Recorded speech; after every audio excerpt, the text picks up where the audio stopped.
Pois bem, na escola você certamente deve ter ouvido falar de narração, descrição, dissertação. Todo mundo ouviu falar desses três tipos, né?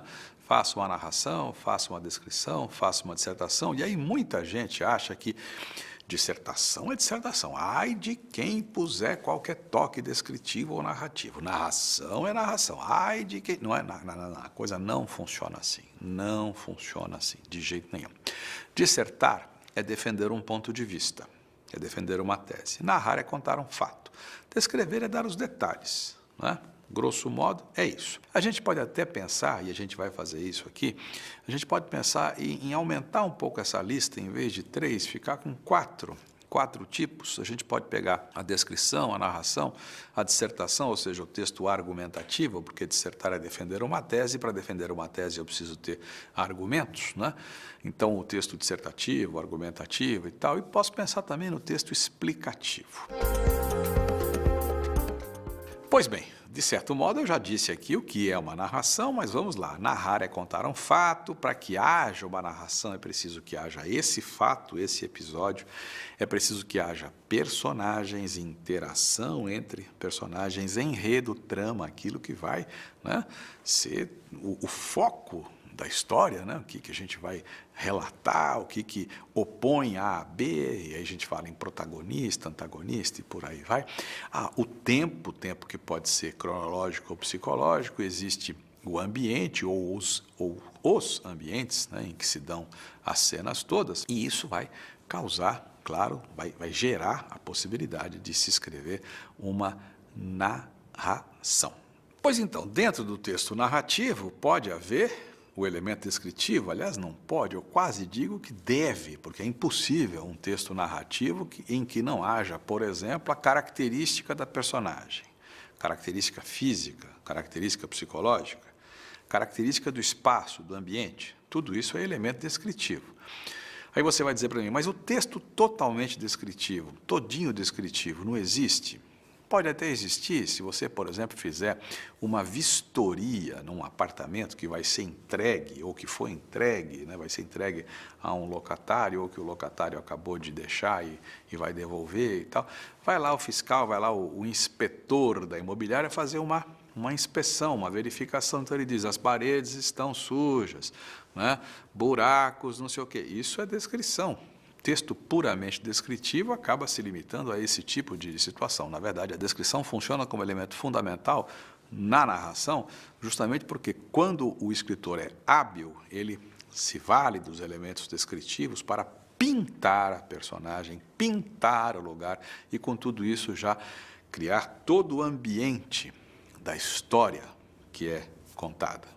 Bom, então você sabe que a narração comporta a descrição, praticamente exige a descrição é fundamental para que se pintem todas as características físicas, psicológicas e tal. E o narrador? Porque se existe uma narração, existe quem narra, não é? Quem narra é o narrador pode ser personagem? Claro que pode, né? Muitas vezes é personagem. Você, quando conta algo que aconteceu com você no seu dia a dia, você é o narrador, né? E nesse caso, quando o narrador é personagem, normalmente o texto é escrito na primeira pessoa, não é? Eu. Quando o narrador não é personagem, normalmente o texto é escrito na terceira pessoa, não é? Então esse é um detalhe que precisa ser levado em conta.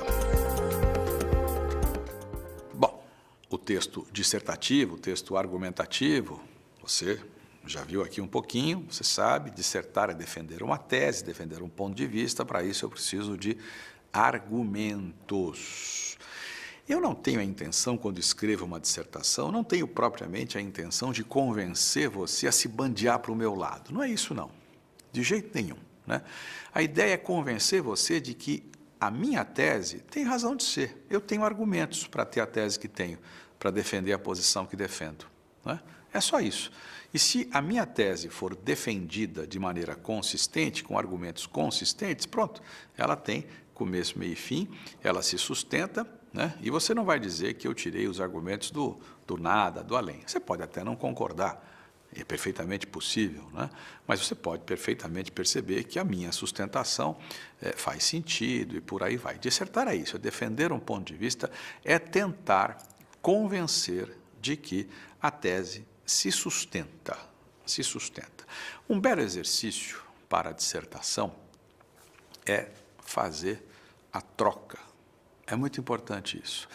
O tema é X, qualquer que seja. Você tem determinada posição a respeito desse tema, né? Você é contra, você é a favor.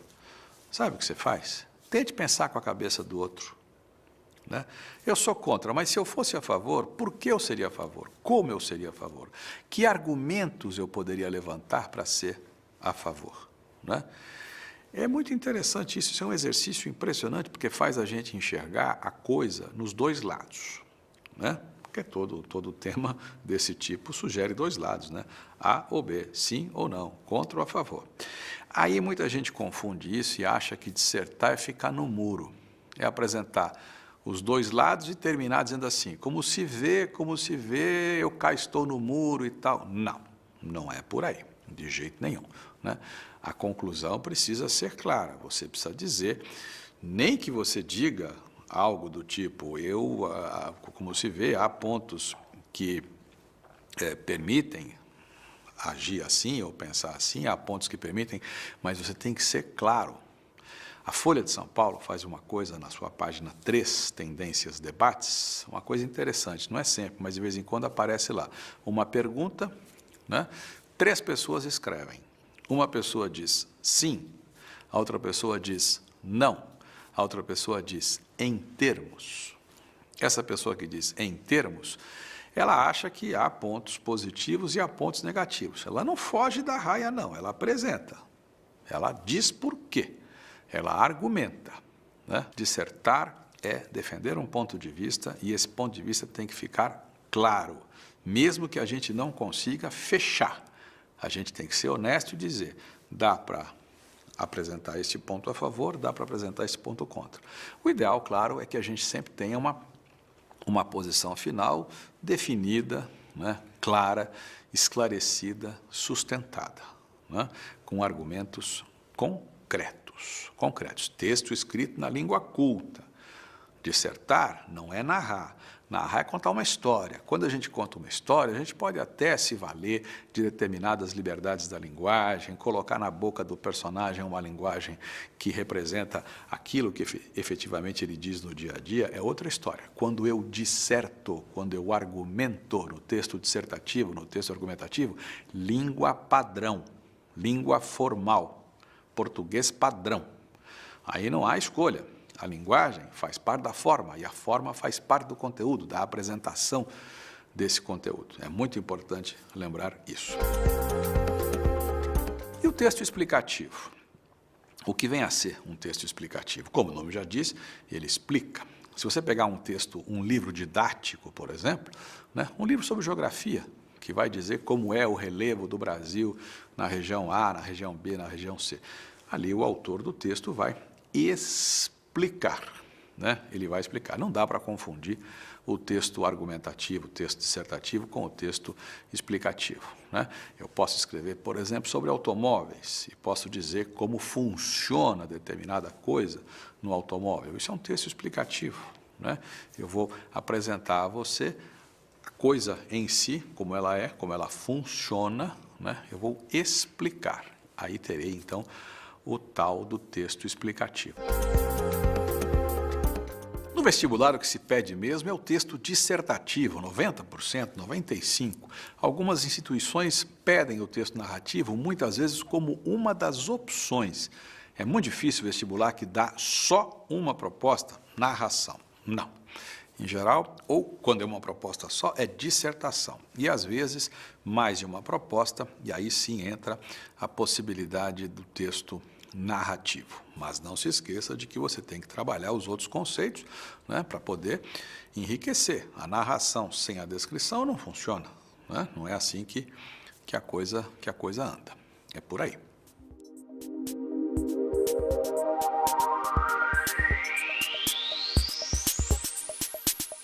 Vamos falar um pouquinho sobre gêneros textuais, e a gente pode definir gênero como o conjunto de características comuns de um texto, o formato, o assunto, o estilo, o contexto, né? Em suma, é por aí, né? O conceito de gênero textual, muitas vezes está ligado a coisas do cotidiano. Para cada situação, nós usamos um gênero diferente. Por exemplo, carta. Você escreve, hoje em dia, acho que o pessoal não escreve mais carta, não, né? Acho que é e-mail, né? Notícia de jornal, a propaganda, a publicidade, uma receita de bolo, uma receita de frango, uma receita culinária, né? Um manifesto político, um conto de fadas, uma conversa telefônica, por exemplo, né? São inúmeras as práticas sociais, consequentemente, os gêneros textuais também são incontáveis. Pois é, nós vimos aqui os gêneros, né, e os tipos. Os tipos, aqueles 4, lembra? Eu falei em 3, depois em 4, narração, descrição, dissertação, os gêneros, a carta, o e-mail, a notícia, isso, aquilo outro. Cada gênero desses pode ser enquadrado num determinado tipo. Por exemplo, a carta. Eu posso contar uma história numa carta, escrevo para você uma carta e digo, estive em tal lugar, não sei o quê, não sei o quê, não sei o quê, e aí eu vou ter uma carta narrativa ou narrativo-descritiva, porque, como eu já disse aqui, é perfeitamente possível juntar as coisas, mas eu posso escrever uma carta para uma determinada autoridade, dizendo a essa autoridade que não tem cabimento tal coisa, que essa coisa tem que mudar, e tem que mudar por causa disso, disso e disso, ou seja, eu vou argumentar. Eu vou dissertar. Então, vai ser uma carta com toda aquela característica de carta, com data, nome, não sei o que e tal, prezado senhor, excelência, e aí eu descasco o abacaxi. Não conto uma história, não.